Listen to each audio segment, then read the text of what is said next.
Hey there, comic book fans. It's Rusty again with Collector Auctions, and here I am in the car again, headed to my very first comic book show of 2025. Now, this is being held here in the Baltimore area by Clandestine Comics, and this is the same show that happens just about every month of the year. Not every month, but almost every month of the year in two different locations. Today's show is going to be in Hunt Valley, Maryland, just north of Baltimore, while the other show is being held down in Laurel, Maryland. And that was the show that I went to at the close of 2024. Well, this show's up in Hunt Valley. It's a little bit further away. So as I'm driving up, and here we are at the beginning of the year, and I'm thinking about what am I going to be looking for and what are my goals for 2025. And to be quite honest, I really haven't sat down and thought about it too much, other than I know I'm going to continue looking for high-grade, big books. And when I say big books, I'm not talking mega keys and golden age things that cost multi-thousands of dollars. I'm not talking about that. What I'm talking about are keys from the Bronze Age and Copper Age mostly, maybe some moderns in there, books that I can put some investment dollars into. But on the flip side, get those books clean to press, hopefully get those 9.8s, 9.6s, high grades, and books that I can turn around for a profit and to help pay for the hobby. And I know that saying that I'm turning around like this kind of makes me a little bit of a dirty flipper, but in all cases, I'm looking for books that I love and books that I would want to keep on my PC, but also the books that I love like that are books that I know about, and that's the ones that I don't mind selling as well. I know there are a lot of fans out there of a lot of the same books that I like. So I do this to help pay for the hobby. I help do it so I can build my PC on certain books. And then when I go to a show like this, I do look for certain books. And yes, there are certain books I definitely want to keep in my PC, but there's other books that I know that are very popular that if you can get those 9.8s, can do very well. Specifically books like Amazing Spider-Man 252, Secret Wars #8. Those are great books to invest in, and I've done that over and over the last year, and I've done really good at it. So when I go to a show like this, those kind of books that I know how much I should spend on them at the grade that I kind of expect them to be. So those are the kind of books that I'm looking for. And the reason I look for these books over and over again is they are highly popular. You get 9.8s on these, even 9.6s. They are still very popular out there, no matter how many copies are on the census at this point. And I love having those books in my PC, but I love being able to resell those as well. And those are the books that help me fund my hobby and fund what I'm doing. So we're going to go up there today. We're definitely going to be looking for the last Invaders book I need to complete the Invaders run. That's issue number 13. I will continue, though, looking for some of the keys and high grade, though. So don't get me wrong. It's not like I've got the end of my Invaders search. But to get number 13, we'll complete the run. I just need to find it high grade enough that I'll want to keep it in my PC. But with the keys, I will definitely be continuing to look for some of them high grade. And eventually, I may get some of those graded. Ones like the King Size Annual by Stromberg, the last cover he ever did. Issue number 1. I think there's a first issue, or first appearance of Baron Blood. There are a few keys in there. First appearance of Union Jack. There are a few keys in that short run. So we'll continue with that. And then today we'll just go up and we'll see what they hand me. We'll see what I find and we'll see how we do. So guys, stay tuned. I will do a little filming. I'll come back and then we'll do a little show and tell and we'll see how the year gets started. So stay tuned and I'll be right back.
All right, everybody. I just finished up here in Hunt Valley, Maryland, and had a great time at the Clandestine Comic Book Show. Again, this is a show that alternates sites between Hunt Valley, Maryland, like today, and Laurel, Maryland, like it will be next month. And it takes turns alternating all year long. Again, just about every month of the year. Well, I had a great time today going through the books, and I hope you enjoyed some of the footage from the show. There were a lot of great books there, but I really wasn't finding a lot of stuff that was jumping out at me. I can't say that the prices were overpriced, but part of it were right after Christmas here, and I didn't feel like spending a super ton of money. But if I found a great key, like I talked about before, a Spider-Man 252, a Marvel Superheroes Secret Wars number 8, at a really good price. I mean, we're talking high grade 9.8 potential, and I found them at a great price. I might have picked them up, but I didn't really find those kind of things today. I was finding a lot of great books that all had kind of defects that I just didn't want to have to deal with.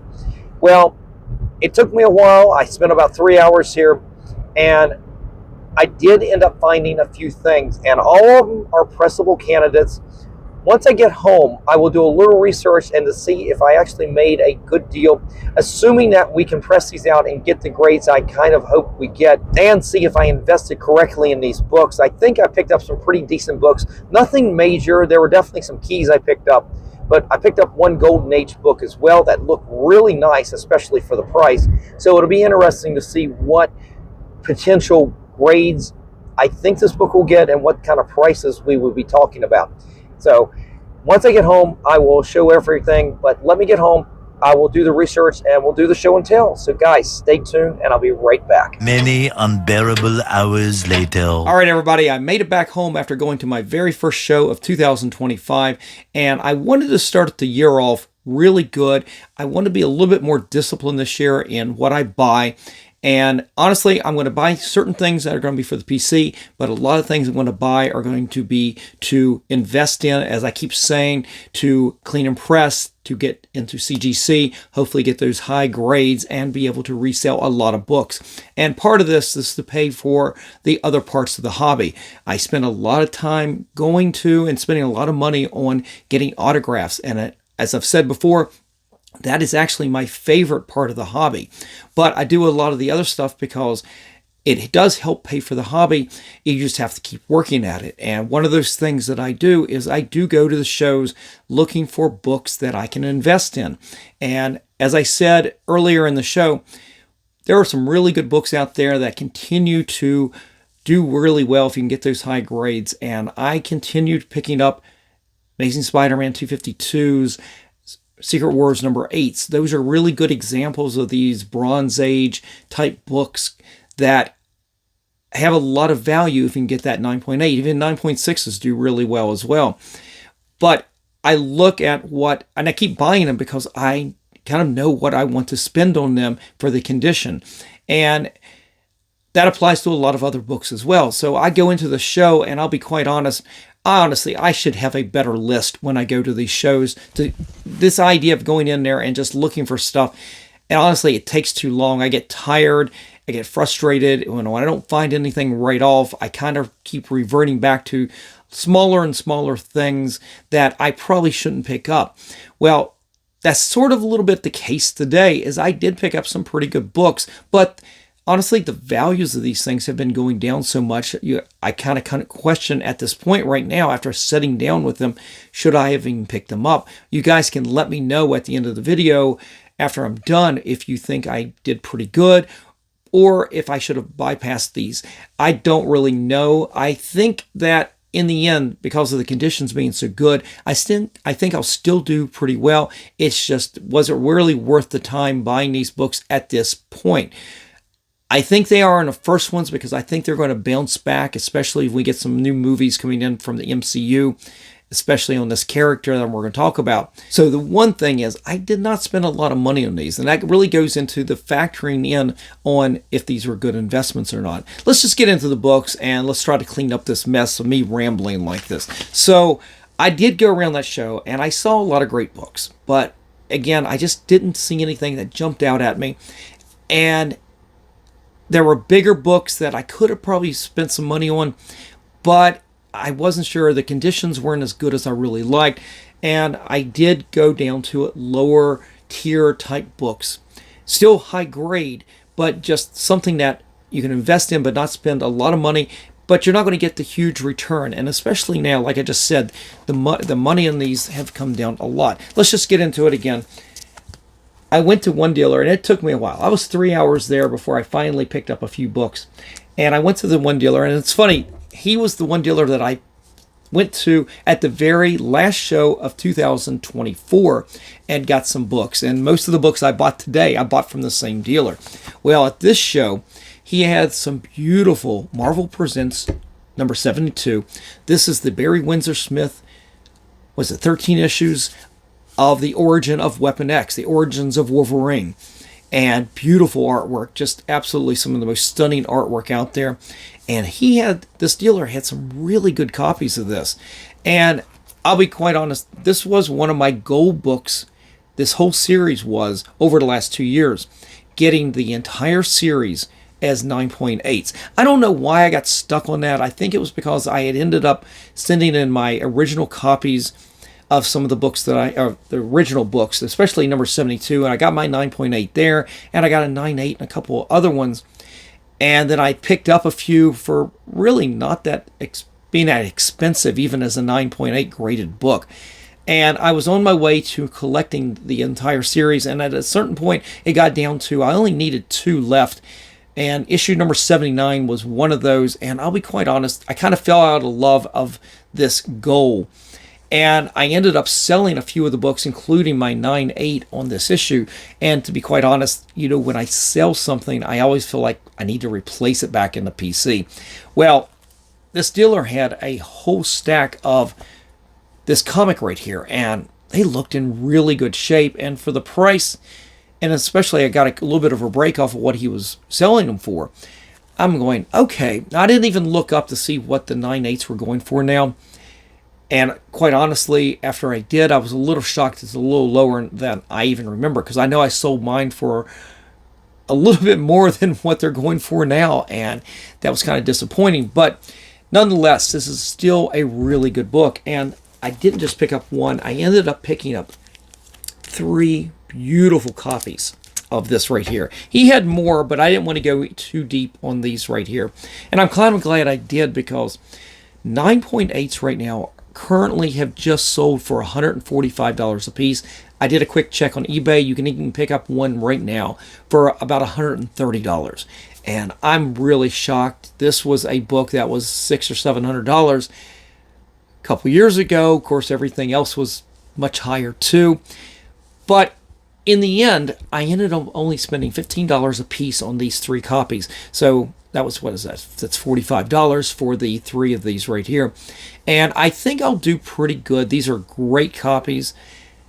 Who knows? If I was a big name dealer, maybe I can get a 9.9 on something like this. But I will tell you something. These books right here, when they go into CGC, I will have to put them in a 9.8 pre-screen.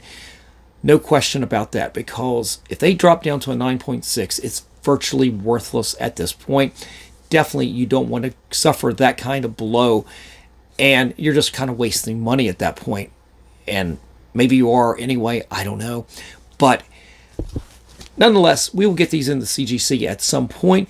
The way I figure it is, I will, after all the, depends on how many books you send in at one time to get graded, but you look at this with the membership that I have at CGC, plus shipping to and from. The way I would look, if, and there's a lot of ifs in this, if you could sell this for $145, assuming you get that 9.8, you're looking at probably, in the end, $75 to $80 to $90, then minus fees. You're probably talking about $65 to $75 of profit at the very end. And then you start questioning it all over again. Is it even worth it? It's one of the reasons that I have kind of gone to, the only books I'm going to really be sending in to CGC, I think are going to be books that are going to be worth at least $150, going current market $150, and not go for books that are less than that, unless it's a book that's already in my PC that I didn't pay anything for, or I bought many years ago for cover price. So I don't know if I'm going to be buying books like this. Let's say this book right now was a $100 9.8. I don't think I would send it in. I think I would just hold on to it for the time being and not do anything with it. We'll see. We'll see where that goes. But at the moment, $145 is not too bad. And as I said, I think that this book could have a resurgence once we get into the new MCU with the new Wolverine stories and movies. My God, MCU, Marvel, make the Weapon X movie. It's right there. Here is your script. Go off the script. You can add a few things. There's been some other storylines that have added into it. You can do a really good job. You've got the basis for the movie right here. You touched on it in the second X-Men movie a little bit. Man, it's right there. Just go for it. You could do this. So we'll see what happens with that. Now, these were not the only books I picked up from this dealer. As I said before, this dealer was the one that I picked up my last books at a comic book show in 2024, just a month ago. And I picked up a couple really nice Dave Stevens books. Well, he had even more Dave Stevens books there. And the market has really been dropping on these as well. But I picked up another one of my favorite books, and I do own a 9.8 of this, but the value of that has been dropping as well. But I went ahead and picked up another copy. Now, this one I paid a little bit more for. This is Seduction of the Innocent, #1, the 3D Seduction of the Innocent. You've got this beautiful Dave Stevens cover. I remember seeing this cover back in I guess it would have been about 87, 88, somewhere in there. I remember this being in college. I was a art student. We were doing a design class, I should say a production class. And this is before Macintosh and computers. And you actually had to do paste ups. You had to paste up your ads and did a lot of hand skills with that. And I remember one of our projects was to do a calendar. And that sounds real easy nowadays, but then to do everything with pen and ink, with repeatographs and circle templates and whatnot. Well, part of that was you did want the month calendar part of it, but you also did a illustration to go along with your calendar. And I did October because that's my birthday month, and I had seen this image, so I recreated this image for my production project. I'll have to find that the next time I go back down to West Virginia. I'm sure it's still in my old hometown. I still have that artwork, I'm sure, at some place. But this book's really good. 9.8s have dropped, but they are still commanding about $264 a piece. That's in really the last two sales have, and that's only been over the last couple of weeks, really. $264 a piece. I have seen it drop down to about $200. I think there is actually somebody on there on eBay right now who is just trying to cash out, and they've got one listed for $200. Part of me is tempted just to buy it to get it off the market. But if you wanted one right now, you could go in there and pick it up for $200. Actually, I wish you would so we can get rid of it. But I ended up spending about $55 on this and it was a little bit higher than this, but when we bundled all four of these books together, he gave me about $20 off of the whole thing. That's why I got the other books for $15 a piece and this one for $55. I love this book. I wouldn't mind, hopefully. This way I can definitely have, if I can get another 9.8, I can have one to really keep, because I would have liked to have sold one of these, the other one. But if I can get two, it means I can definitely keep one. So we'll see what we do on these when we get them into CGC. This one would definitely be worth it to get in. At $55 that I invested in this, I'm not going to just keep this as a raw book. This is a book that will be fast-tracked a little bit quicker than those Marvel Comics Presents books because of the money I've invested into it. I kind of want to get it in and get it back. So we'll see how we do on that. But the rest of the show, like I said, it was really good. I got to see a lot of the dealers that I have been getting to know over the last couple of years. A lot of good books. I wasn't feeling just dropping a ton of money on just about anything, really. I mean, if I found it and it was something that was really on my wish list, I might have gotten it. I don't know yet. It was going in without the list really hampers me. I don't know why I do this. I'm sure a lot of us do that. We go to the show and we just go look around. And honestly, I hate digging through the boxes that much. But it's why you find some things, sure. but you don't. If you went in there focused, you really could be looking for something. And I was honestly, the one thing I was looking for was Invaders number 13. And I couldn't find, except for one dealer who had the same batch of Invaders books that he did at the last show. And none of them I need, and none of them were high grade. And nobody else had a single Invaders book except for a few on the walls of issue number 1. That's the only things I saw. I don't need that one right now either. But I still need issue 13, and I couldn't find that. But that would be the ongoing goal this year, is to finish up the Invaders run. So I couldn't find that. But I did go by one dealer who goes through, sets up at the show all the time, known as Basement Comics. Really great Golden Age and older books. Nothing really modern in there at all. And sometimes you can find some really good gems at some really good prices. And turns out he had a nice batch of Walt Disney books from Dale Comics from the 50s. And I'm always looking for a Donald Duck or an Uncle Scrooge, and pretty high grade. I mean, we're not talking 9.8 grades here. We're talking just something probably that would grade out to an 8.85. No real major defects or anything, and at a decent price. And some of the books he had were really expensive. But I ran across this one right here. This is Walt Disney's Comics and Stories, issue number 195. And he had a $15 price tag on this. And I'm looking at it, and I'm going, wow, this is kind of nice. There's no spine ticks. I'm sorry, color breaking spine ticks over here. There are a couple of spine creases over here that definitely need to be pressed out. But it turns out the only defects I could really find, other than needing a cleaning, were there's a little tear right there. It's a less than a 1/4 inch right there. And this corner up here has just the slightest dog ear. And quite honestly, I didn't see that before. But for $15, I didn't mind picking up another great Carl Barks Donald Duck book right here. And I was kind of curious to see, I mean, it was in such good shape. No spine ticks over here. This corner is really sharp. This one I thought was a little sharper than it was, but it's still really good. No other major defects. I checked it out. The centerfold and the cover, everything's attached. I think the staples are probably a little rusted, but not badly. Only thing I could find on recently was a 9.2 went for about $240, and that was last year. Only 14 of these books have been graded from what I could find, and I think this is in fairly high grade. I think this could grade out to an 8.85. Now, I don't know. I've got my own issues with vintage books at CGC after my last order that I got in. So I could be way off base on this, but I would be curious to get this one in the CGC at some point. Now, there's not a huge value on it, and there's not probably a huge demand. So this is probably a very low priority Golden Age or a vintage book for me at this point. We'll see at some point. I may try to start getting a more frequent submission process going to CGC, but not in huge orders or anything. Just smaller orders that I can rotate in and basically keep the ball moving.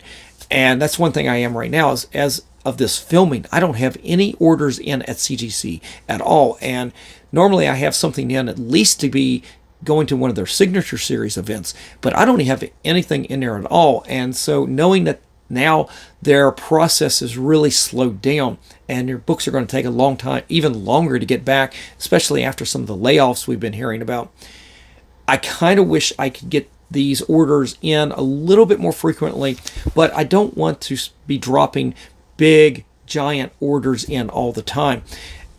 I think in these vintage books, if I drop a 5 to 10 issue order in, maybe 10's even too much, but maybe a 5 to 8 comics at one time, and just do it on a frequent basis, maybe once a month, then we could get into a cycle where I'll be always getting back CGC books, and I would always have books back that I could, as I say, resell for the hobby, or books I could have for the PC. I could work in some of my own books. We'll see. But that's just me wondering and figuring out what to do at some point. I've got a lot of great books that are sitting in there. Some of them have already been pressed. And there's a bigger books than this that need to go in the CGC before this will ever go in. So I'll sit on this for a while, but I may get it into the shop and press it out to see how well we can do to get these creases out over here. The rest of it actually looks really good, as I said, except the 2 minor defects over here.